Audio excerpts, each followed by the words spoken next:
Oi, crianças, vamos seguindo com as nossas aulas de ciências. Vamos estudar hoje as páginas 13 e 14 do Positivo de Ciências. Vamos lá? Lápis na mão. Observe a sombra das árvores das duas situações a seguir. Depois desenhe a posição do Sol em cada figura.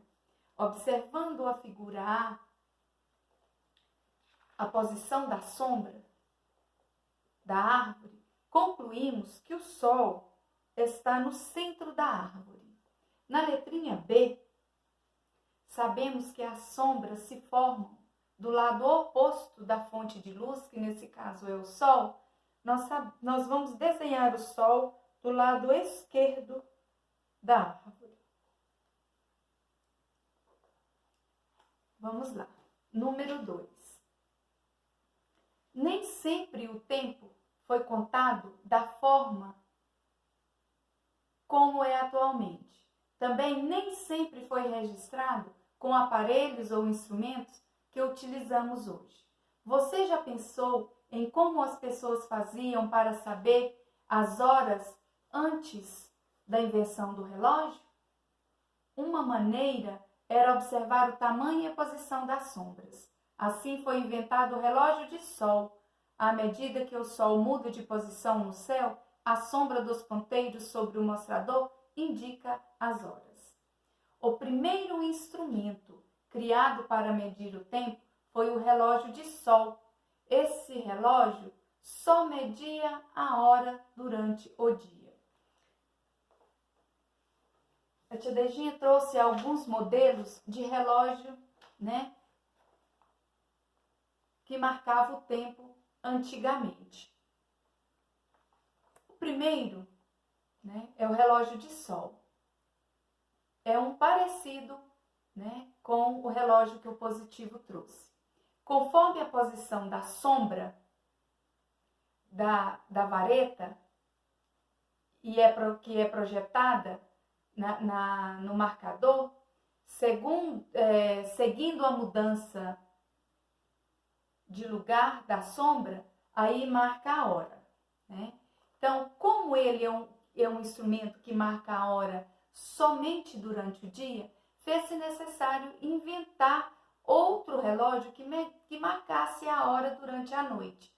E aí, criou-se o relógio d'água ou clepsidra, que é formado por dois recipientes, um contendo a marca, os números marcando a hora, e que é colocado água. Nesse tem um furo.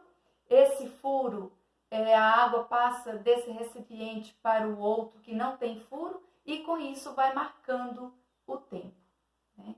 E, no entanto, nos países de baixas temperaturas, a água desses relógios congelavam com frequência. E assim, para medir o tempo no inverno, inventou-se a ampulheta, que é um relógio de areia. Nela, o tempo é medido pela passagem da areia de um recipiente para o outro. Só muito tempo depois foram inventados os relógios mecânicos, mas eles não eram muito precisos, pois só possuíam um ponteiro. Com o passar dos anos, eles foram aperfeiçoando e chegando aos relógios atuais. Então, o tempo, atualmente, marcamos o tempo assim, com relógio de pulso, o relógio de pulso, os relógios digitais. Eles existem de vários modelos, de várias marcas, Então, esses aqui, são os modelos atuais, que nós usamos hoje para marcar, o tempo. Então, voltando ao positivo, lá no número 2, observe a posição da letra A do número 2, observe a posição da sombra do ponteiro no mostrador do relógio de sol. Que horas são? Como é um relógio de sol e só pode marcar a hora durante o dia, né? E também, observando a sombra do ponteiro, concluímos que está marcando 9 horas da manhã. Porque não pode ser 9 horas da noite ou 21 horas, né? Porque à noite não, esse relógio de sol, ele não funciona. Então, mais uma vez, concluímos que são, né, 9 horas da manhã. Letra B do número 2. Os relógios de sol foram inventados há milhares de anos. No entanto, nem sempre eles podem ser usados. Marque com X os desenhos que mostram situações em que não podemos usar o relógio de sol. São 3 imagens, né? São 3 imagens. 2 delas não podemos usar o relógio de sol, que é a primeira, que o tempo está nublado, e a última, que é noite, né? Então, nessas imagens eu vou marcar, porque nelas eu não posso usar o relógio de sol, né? Página 14. Lá na página 14, tem um desafio. Esse desafio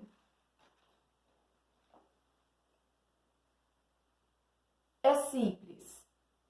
Esses são os contornos das sombras de Laura, feitos em 2 horários diferentes, às 9 horas e às 11 horas da manhã. Qual contorno foi feito às 11 horas? Como você descobriu? Observando os 2 contornos, concluímos que o que foi feito às 11 horas da manhã é o contorno menor, pois as sombras ficam mais longas no começo da manhã e encurtam perto do meio-dia. Então, é o menor contorno. Número 4. Observe a imagem a seguir. Observe a imagem a seguir. Quando essa fotografia foi tirada, o dia estava o quê? Ensolarado ou nublado? Ensolarado ou nublado? O dia estava nublado. Como você chegou a essa conclusão? Observando a imagem, não vimos a presença de sombra. Então, não há sombra. Concluímos que não há sombra. Número 5. Será que você consegue diferenciar esses pinguins pelas suas sombras? Para isso, identifique-os com a letra correspondente. Então, temos os pinguins e temos as sombras de cada um deles. Veja como ficou a sequência. D, A, G, H, C, E, F e B. Esta é a correspondência, né, do pinguim e a sombra. E para finalizar, a página 15 vai ficar de tarefinha. É um experimento simples que você pode fazer, né, com a ajuda de um adulto, tá bom? Então tá. Tchau, tchau. Até a próxima.